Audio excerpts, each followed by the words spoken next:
গণপিটুনিতে body বিল্ডারের মৃত্যু। ইনি রোহিত ধানকর, হরিয়ানার একজন জাতীয় স্তরের বডি বিল্ডার।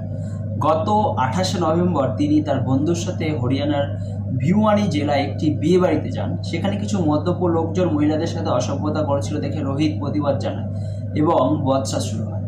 বিয়েবাড়ি কর্তৃপক্ষের মধ্যস্থতায় ঘটনাটি প্রশমিত হয়। পরে রোহিত তা বাড়ি ফেরার সময় তার উপর চড়াও হয় পায় 20 জন দুষ্কৃতী, যাদের মধ্যে বিয়েবাড়ির এই দুষ্কৃতীরাও ছিল। প্রথমে চলন্ত গাড়িতে লাঠি ও রড দিয়ে হামলা হয়। তারপর একটি রেল গেটে রোহিতদের গাড়ি দাঁড়ালে সেখানে তাদের লাঠি ও রড দিয়ে জখম করা হয়। গুরুতর আহত অবস্থায় রোহিতকে হাসপাতালে ভর্তি করা হয়। পরের দিন অর্থাৎ 29শে নভেম্বর রোহিতের মৃত্যু হয়।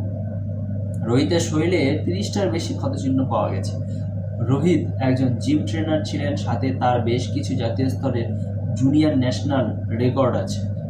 2018 সালে স্বাধীনতা দিবসের একটি অনুষ্ঠানে রোহিত তৎকালীন মুখ্যমন্ত্রী মনোহর লাল খট্টরের কাছ থেকে পুরস্কারও পেয়েছে। এই ঘটনায় পুলিশ 6 জনকে গ্রেপ্তার করেছে। হামলায় ব্যবহৃত গাড়ি বাজেয়াপ্ত হয়েছে। দোষীরা হয়তো শাস্তি পাবে, কিন্তু আমরা যেভাবে রোজ এই ধরনের ঘটনায় সাক্ষী হচ্ছি, তাতে করে রোহিতের মতো সাহসী মানুষদের সংখ্যা এবং মনোবল দিন দিন কমছে।